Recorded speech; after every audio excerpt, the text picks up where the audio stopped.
یقیناً آپ جانتے ہیں کہ شیطان انسان کا کھلا دشمن ہے، اسی لیے حضرت ابراہیم علیہ السلام کو بہکانے کی شیطان نے ہر ممکن کوشش کی، طرح طرح کی تدبیریں اختیار کی۔ اول حضرت اسماعیل علیہ السلام کی والدہ کے پاس ایک مہربان ہمدرد کی شکل میں آیا اور پوچھا، اسماعیل کہاں گئے ہیں؟ انہوں نے جواب دیا کہ اپنے والد صاحب کے ساتھ جنگل سے لکڑیاں لینے کے لیے گئے ہیں۔ شیطان نے کہا، یہ بات نہیں ہے، تم غفلت میں ہو، تم دھوکے میں پڑی ہوئی ہو۔ حضرت ابراہیم علیہ السلام اپنے فرزند اسماعیل کو ذبح کرنے کے لیے گئے ہیں۔ حضرت ہاجرہ رضی اللہ عنہا نے کہا کہ کوئی باپ اپنے بیٹے کو ذبح کیا کرتا ہے؟ شیطان نے کہا، ہاں، وہ یہ کہتے ہیں کہ مجھ کو اللہ نے ایسا حکم دیا ہے۔ یہ سن کر اکلوتے بیٹے کی ماں نے بھی وہی جواب دیا جو حضرت ابراہیم علیہ السلام کے گھرانے کی شایان شان تھا، کہ اگر واقعی یہی بات ہے جو تم کہہ رہے ہو کہ ان کو اللہ نے ذبح کرنے کا حکم دیا ہے تو ان کو اس کی تعمیل کرنی ہی چاہیے۔ شیطان یہاں سے مایوس ہو کر اب باپ بیٹے کے تعاقب میں لگ گیا، دوڑا دوڑا حضرت ابراہیم علیہ السلام کے پاس پہنچا، اور حضرت ابراہیم علیہ السلام اپنے بیٹے کو لے کر منی پہنچنے والے تھے۔ اول ایک دوست کی صورت میں حضرت ابراہیم علیہ السلام کے سامنے آ کر ان کو روکنا چاہا، مگر حضرت ابراہیم علیہ السلام نے سمجھ لیا، اس لیے آپ علیہ السلام پر اثر انداز ہونے میں شیطان ناکام رہا۔ اس کے بعد جمرہ عقبہ کے قریب ایک بڑے جثہ کی صورت میں آپ علیہ السلام کے راستے میں آ کھڑا ہو گیا۔ ایک فرشتہ حضرت ابراہیم علیہ السلام کے ساتھ تھا۔ اس نے کہا، اے ابراہیم، اس کو پتھر سے مارو۔ حضرت ابراہیم علیہ السلام نے 7 کنکریاں شیطان کے ماری، اور ہر ایک کنکری کے ساتھ اللہ اکبر کہا تو شیطان بھاگ گیا۔ آگے بڑھ کر پھر جمرہ وسطیٰ کے قریب اسی طرح راستہ روک لیا، تو پھر حضرت ابراہیم علیہ السلام نے تکبیر اللہ اکبر کہہ کر 7 کنکریاں ماری تو شیطان پھر بھاگ گیا۔ اسی طرح تیسری مرتبہ حملہ کیا، تیسری مرتبہ آیا، جمرہ اولا کے پاس پہنچ کر آپ کے سامنے کھڑا ہو گیا۔ حضرت ابراہیم علیہ السلام نے پھر وہی عمل کیا اور آگے بڑھ کر قربانی کی جگہ پہنچ گئے۔ اور جب باپ بیٹے اس عظیم قربانی کے لیے تیار ہو گئے اور باپ نے بیٹے کو قربان کرنے کے لیے چہرے کے بل لٹا کر اپنے بیٹے کو قربان کرنے کے لیے تیار ہو گئے، اور اس طرح لٹانے میں تواضع بھی تھی اور یہ حکمت بھی کہ اکلوتے بیٹے کا چہرہ سامنے آ کر کہیں ہاتھ میں غیر اختیاری لغزش نہ جائے۔ بعض روایات میں ہے کہ حضرت ابراہیم علیہ السلام نے اپنے نزدیک ذبح کی تکمیل کے لیے پوری قوت اور پوری طاقت سے چھری چلائی، لیکن قدرت خداوندی چھری کے درمیان حائل ہو گئی۔ بعض روایات میں ہے کہ اس حالت میں حضرت اسماعیل علیہ السلام نے عرض کیا کہ ابا جان، آپ کے پاس میرے کفن کے لیے کوئی کپڑا نہیں ہے، اس لیے تکلیف ہوگی، بہتر یہ ہے کہ میرا کرتا صاف اور سفید ہے، اس کو اتار لیجئے گا تاکہ کفن کے کام میں آ جائے۔ اللہ اکبر! کتنی بڑی آزمائش اور کتنا سخت امتحان تھا کہ کائنات کی ہر چیز اس منظر کو دیکھ کر حیرت میں تھی، ذرہ ذرہ خوف زدہ تھا کہ کبھی کائنات نے ایسا منظر نہیں دیکھا تھا۔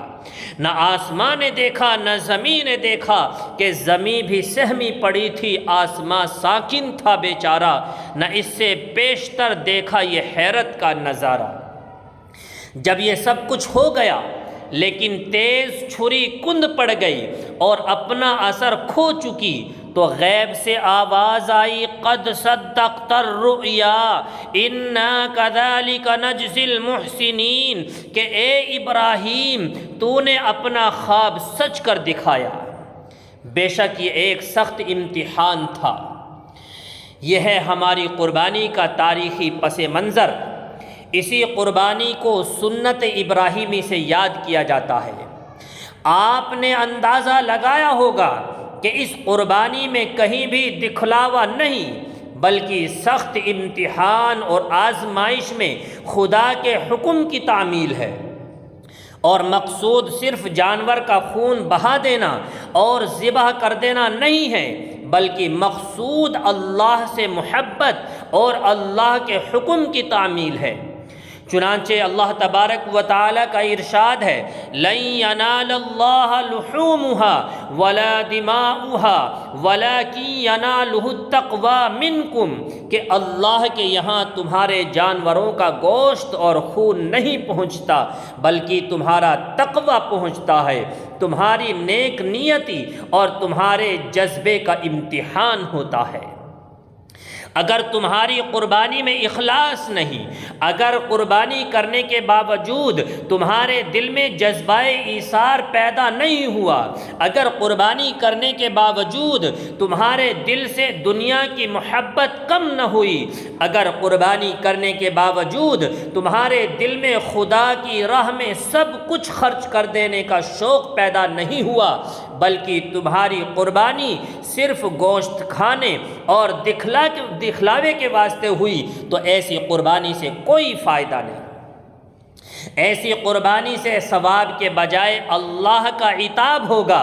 یہ قربانی تو اس لیے ہے تاکہ بندے کے دل میں ہر قیمتی سے قیمتی چیز کو اللہ کی راہ میں قربان کر دینے کا جذبہ پیدا ہو، اور تصور قائم ہو جائے کہ میرا مرنا، میرا جینا، میرا مال و متاع اور میری قوت و طاقت سب اسی ذات پاک کے لیے ہے، تبھی ہم سچی قربانی کرنے والے ہوں گے، اور تبھی ہم اس قربانی کے ذریعے اس ثواب کے مستحق ہوں گے جس کے بارے میں حضور اکرم صلی اللہ علیہ وسلم نے ارشاد فرمایا کہ ہر بال کے بدلے ایک نیکی ہے۔ جانور کے بدن پر جتنے بال ہوں گے اتنی ہی نیکیاں تمہارے نامۂ اعمال میں لکھ دی جائیں گی۔ دوسری روایت میں آتا ہے کہ آقا کریم صلی اللہ علیہ وسلم نے ارشاد فرمایا کہ خون کا ایک قطرہ زمین پر گرنے سے پہلے تمہارے گناہ معاف کر دیے جاتے ہیں۔ اس لیے ضرورت ہے اس بات کی کہ ہم قربانی سے پہلے اپنی نیتوں کو درست کر لیں، اور ہم میں سے جو بھی قربانی کی استطاعت رکھے وہ خلوص نیت کے ساتھ قربانی کرے، کیونکہ استطاعت کے باوجود جس نے قربانی نہیں کی اس کے لیے احادیث میں سخت وعید آئی ہے۔ حضور اکرم صلی اللہ علیہ وسلم نے ارشاد فرمایا کہ جو شخص قربانی کی استطاعت رکھنے کے باوجود قربانی نہ کرے وہ ہماری عیدگاہ کے قریب بھی نہ آئے۔ دوسری حدیث میں ہے کہ قربانی کے دن اللہ کے نزدیک قربانی سے زیادہ پسندیدہ عمل کوئی بھی نہیں۔ اس لیے تمام امت مسلمہ کو چاہیے کہ اپنی غفلت والی زندگی سے باہر نکلے اور اللہ کی رضا کے لیے قربانی کے دنوں میں استطاعت رکھنے والے تمام افراد قربانی جیسے اہم فریضے کی ادائیگی کر کے سنت ابراہیمی کو زندہ کر کے اپنی جان نثاری اور اپنی قربانی پیش کر کے یہ ثابت کریں کہ ہم اللہ سے محبت رکھنے والے ہیں، اور اللہ کی رضا کے لیے آج ہم اسی سنت ابراہیمی کو زندہ کر کے اللہ کو راضی کرنے کے لیے ہم نے یہ عمل پیش کیا ہے۔ اللہ رب العزت سے دعا گو ہوں کہ اللہ تبارک و تعالی سب کی قربانی کو قبول فرمائے۔ وآخر دعوانا ان الحمد للہ رب العالمین۔